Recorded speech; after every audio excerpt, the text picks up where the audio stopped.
I've started and stopped this book 3 or 4 times. There are 5,000 words in one document, 10,000 in another, and 20,000 somewhere else. A part of me knows the simplest thing to do would be to go find those documents and continue with the partially written books. And the other part of me knows that I need to start here on this blank document. Well, blank 65 words ago anyway. The part of me that knows I need to start here is the part of me that has finally figured out that I have nothing to prove, that I need to write this book for myself, and that's okay. I took an online class in 2020, and the instructor guided us through an exercise to help us find our core reason for doing the things that we do. He had us set a goal, then asked why that goal was important to us. We gave him an answer, and then he asked why that answer was important to us. And several why is that important to use later. A nerve gets hit, and occasionally tears start to flow. 9 questions later, I land on, so it wasn't all for nothing. It didn't make sense to me, so in typical Michaela fashion, I completed the exercise with 2 other goals with 2 completely different sets of questions. And as God would have it, I landed on, so it wasn't all for nothing each time. I'm stubborn, but even when I have something appear 3 times, I know to pay close attention. Every time I went to write this book, I went to write it for you. Surely if I'm going to make something out of nothing, then it must be for someone outside of myself. Isn't that the point of life? I asked myself, to serve and help others. But when I wrote the book with other people in mind, I faced 2 problems. First, I told myself I must be well off and fully healed to write this book. Second, because of reason number 1, I placed a standard on myself that doesn't exist in the human world. And I won't bullshit you or myself and say that I'm well off and fully healed when I'm not. So I would stare at a blinking cursor and a blank page with no 65 words ago. Well, we're at 386 now.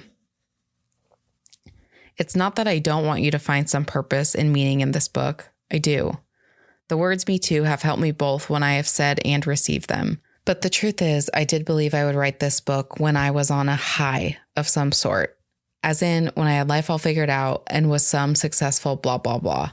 Spoiler alert, I have nothing figured out, and I'm not really sure what it is and how I'm supposed to have it figured out. And I'm high on nothing. Although my 15-year-old cousin would argue otherwise, he's convinced I'm a closet stoner. I feel stuck, I'm overweight, in more debt than I want to admit, and living at home dreaming about the days when I lived by myself. Long story long, I believe the only way out of whatever I'm currently stuck in is through this book. Certain stories keep playing over and over in my head, regardless how many things I've done to try and clear them. Journaling, meditation, subconscious reprogramming, dancing and singing at a personal development seminar for 6 days straight. You name it, and I've probably tried it. It finally dawned on me one night in the bathtub, where problems shouldn't exist, that maybe the reason these stories replay in my head is that they haven't been told in the way that they wish to be told. And for me, that's almost always in written form. Writing became my therapy at a young age because my hands translated the words my mouth couldn't express. There are some things I can't express regardless of how much I talk. And ask anyone who knows me, I can talk a lot. And that's why I believe I'm being guided to write this book, to fully express these stories. I will be as honest as I can remember.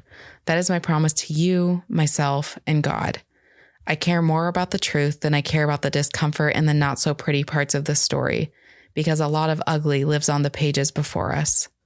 Ugly acts, ugly thoughts, and ugly feelings. And hopefully together we can find some beauty too. So who knows what's going to come out? I have nothing planned. I'm going to let my hands guide me to where they want to go. So maybe you and I should both say a prayer. Welcome to the Western Hippie podcast. I'm your host, Michaela. I'm here with both Tank and Willard the Corgi, and we wanted to stop in today to make a few announcements and just talk about the current transition that I'm going through and what is next for the podcast and what you can expect, because I've been going through a big transition period in hindsight. I mean, arguably my whole life. especially since September of 2021 when I had my first MDMA session. And if you've listened to my MDMA podcast, you'll know a big part of that journey was going up and meeting this woman on the clouds. And when I met her in my journey, I was just so mesmerized. And I remember looking at her and saying, "You're so beautiful. Who are you?" And she looked at me and kind of cocked her head and said, "I'm you." And I never saw myself in that way. The way that I saw her on the clouds was never how I saw myself. And because of that, have really harbored myself and kept myself down and been afraid to use my voice and really become who I believe God wants me to be. And I've been resisting that. And I've been thinking about it in reference of the hero's journey. Call it my inner film school nerd, my inner writer nerd, my inner philosophy nerd, all the things coming together. Yeah. And one of the pieces in the hero's journey is denying the call. So the hero gets the call to step into battle, to go forth, to go on their journey, to go at it alone, whatever that is. And they deny the call. And typically in movies or in books, then the hero gets the call again, and then they accept it because now they're forced to go into this. They have no choice. Whether they want to accept the call or not, God, universe, external circumstances, choose your words, are like, no, you are going. I was thinking that, come hell or high water, hun, you are going. And yeah, here we are. You're taking the phone call. It's a lot easier if you go willingly, but hey, God's got your back. So therefore, you're going. And it's been a wild ride. And I feel like especially since September of 2021, from February of this year till now, has when the things that I learned in my MDMA journeys are finally coming to life. I feel like I'm finally starting to bring the aspects of myself of that woman that I met up on the clouds. I feel like I'm finally starting to own that I really am her. It's so wild and honestly so sad at how low our sense of self-worth is. And I'm going to speak for myself because I know it's honest, and I am really being mindful about speaking for other people. I do like to speak on what I've noticed, patterns I've noticed in the culture at large. However, for me personally, in February of this year, I had started microdosing. And from February to April, it was this journey of realizing how I looked at myself and how unworthy I really felt.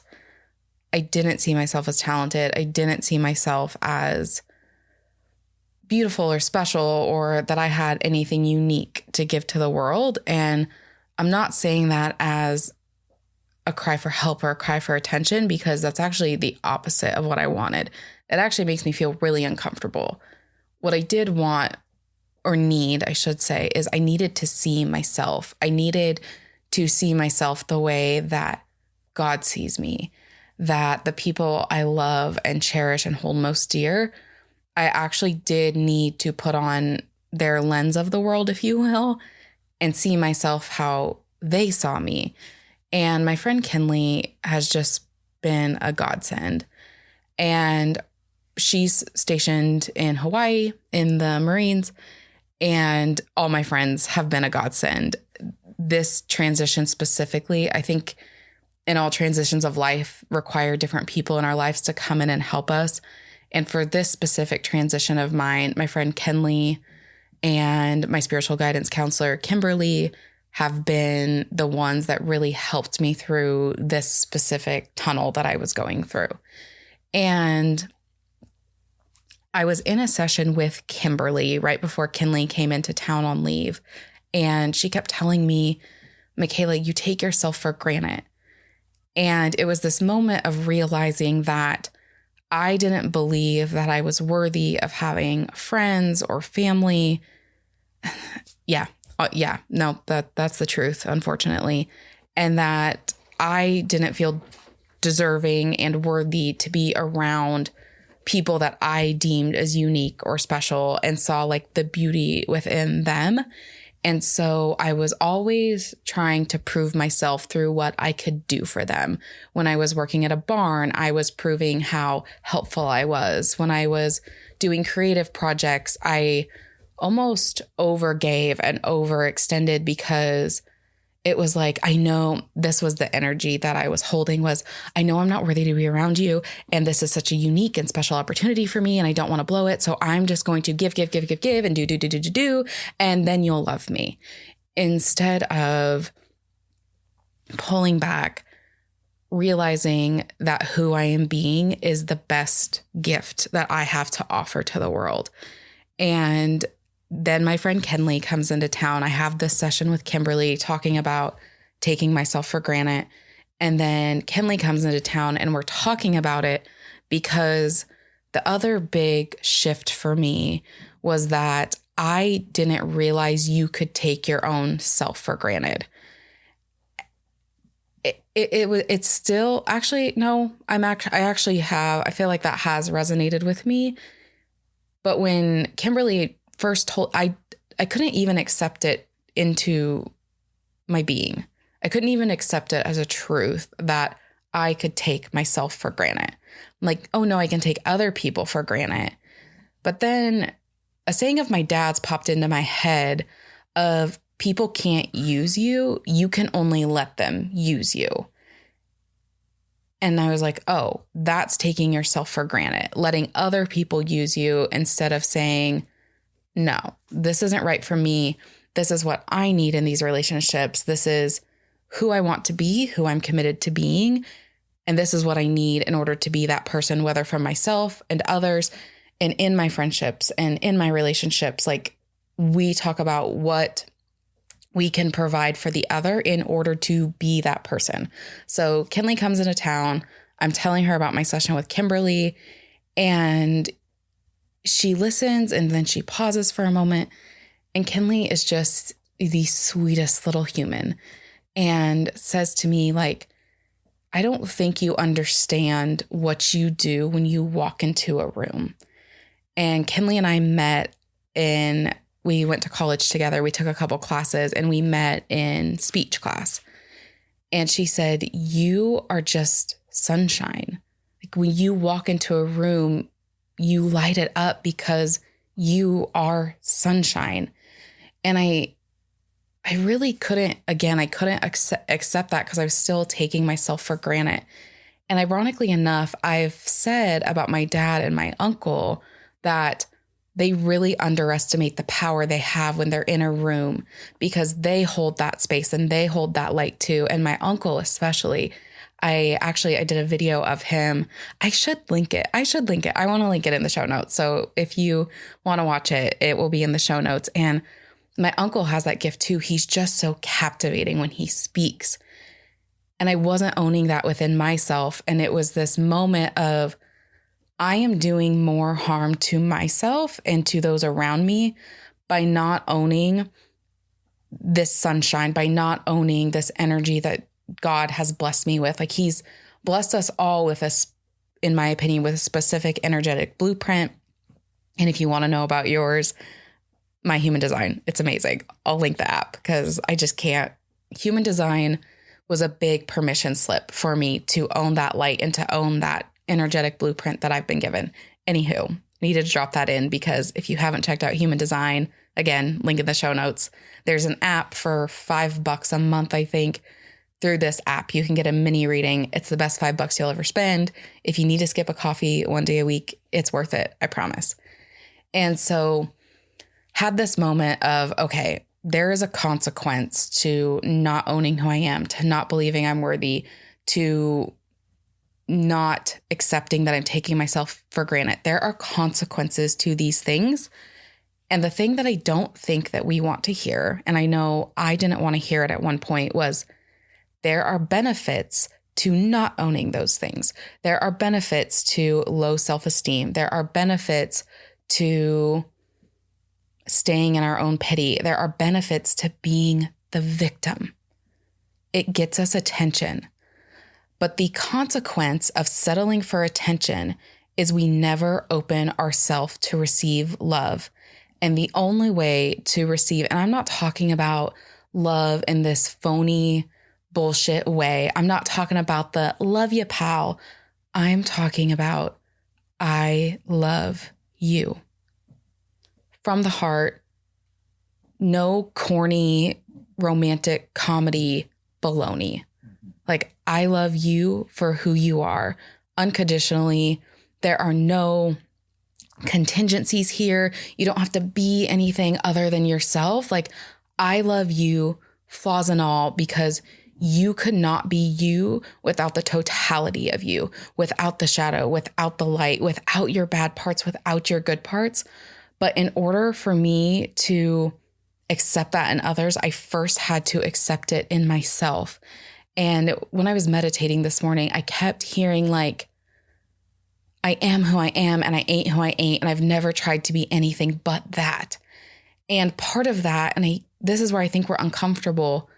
We have to own when we're selfish. We have to own when like, shit, I acted like a 5-year-old. That was freaking ridiculous.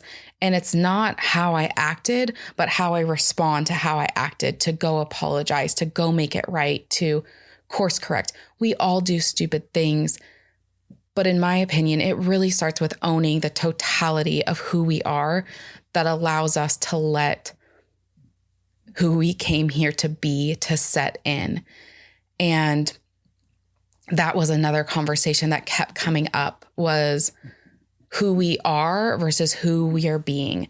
And so Kinley comes into town. We have this conversation, and I had started reviewing Allison Armstrong's work again. I read Allison's book, both of her books, in 2016, and had listened to podcasts here and there, but had not really done a deep dive into her work. So it started listening to podcast interviews she was on, and then she says that she recorded the Queen's Code audiobook and was saying how much that is Tank in the background. If you hear noises in the background, I told you Tank and Willie are here with me, and they are just as much a part of this podcast. They are this podcast. Like, they remind me, truly, dogs remind me the power of unconditional love. So anyway, the dogs and the 4 Agreements by Don Miguel Ruiz. That's how you learn about unconditional love, and Allison Armstrong's books. Anywho, back to the regularly scheduled programming. And so Allison was talking about how powerful the audiobook is. And she doesn't think she'll actually write another book again. She'll stick with the audiobooks because of how powerful it is. So I was talking to Kinley about it, and she texted me. I had started reading the book when Kinley was in town, and then she texted me and was like, hey, can you send me that book? And so we both start listening to this book from when we saw each other the first time she was in town. We're away. She was doing other things. I was doing other things. And then we both went to the beach before she had to go back to Hawaii.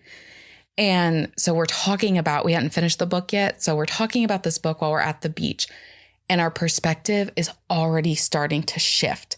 And it was a really good reminder of, man, things really can happen at a quick rate if we're willing to let go of all the things that we have been holding on to. And that was another key takeaway for me, was it's more important to focus on who you want to be than who you have been, because what we focus on is what we get. So when we focus on who we have been, we get more of that. When we focus on who we want to be, we get more of that. And because I can get really hung up on that stuff. I can really get stuck in the loop. Well, I've been this, I've been that. And it's like, you know what, Michaela, that does not exist anymore. That period and space of time, it doesn't exist anymore, except for in your mind. So the only way that it can keep coming to life is if you keep bringing it to life. So put that to rest and start focusing on who you want to be and bring that to life. and so transformative. Long story long, brings us to here today. And actually, I apologize. I need to back up a little bit. That was the question that brought all of this to life through going through Allison Armstrong's material again, is who am I committed to being? And I'm not committed to being who I was. It can't be anymore because the consequences are too great. And the benefits of this other person who I want to be, the girl on the clouds, is also too great to keep being who I have been. And so that has been one of the hardest and most freeing realizations for me, is who I am at my core is not who I was being. I was not being that girl on the clouds. I was not being my sunshine, bubbly self and owning that person, because I did not believe I was worthy of being her. And so for me, that misalignment creates a clog in the river, a dam in the river, if you will, and things don't flow properly. And realizing that has been my hang up with this podcast. Who I was and who this podcast requires me to be was not aligned. So does it really make sense for me to have been on a hiatus from this podcast and come to announce that I'm going to be on another hiatus?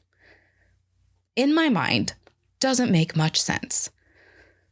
But in my heart, that's not who I'm being anymore.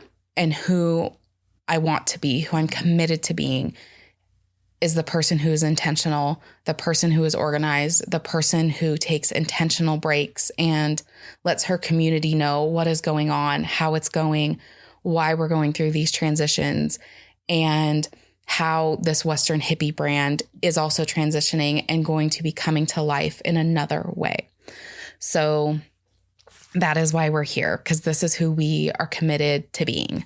Now we're transitioning into what is going on with the Western Hippie podcast and the brand and what my plans are.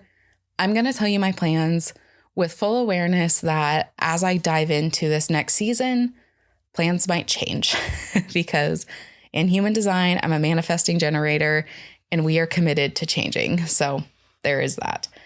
So the plan, I will not be back until the book is published and out into the world.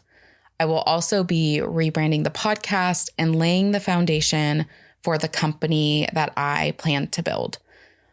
My goal is to build a media company that will produce, most likely, this is the clarity. I'm talking to you without full clarity. So that's why I wanted to announce that it might be changing, because as of right now, the plan is to produce a podcast production company and produce shows with the end goal of eventually producing music, books, movies, and really being a part of the independent media space. It really means a lot to me for artists, for creatives to have autonomy over their own art. And I want to be a part of that movement, whether it's the professional publishing movement, the independent music movement, the independent podcast. Like, how can we help people and create a win-win situation for artists? And I'm really passionate about culture, which is why the end goal is music and movies, because those two things have the biggest impact on culture. Our culture is really sick right now. And we have children expected to be adults because our adults are acting like children. And I am committed to doing whatever it takes to reversing that, where adults feel confident and comfortable, confident and responsible to be adults, so we can let our children be children again, because it just breaks my heart. So anywho, that is what's going on over here at the Western Hippie. Those are my plans. Those are my dreams as of right now. And we're rolling with it one day at a time. Do you hear Take in the background?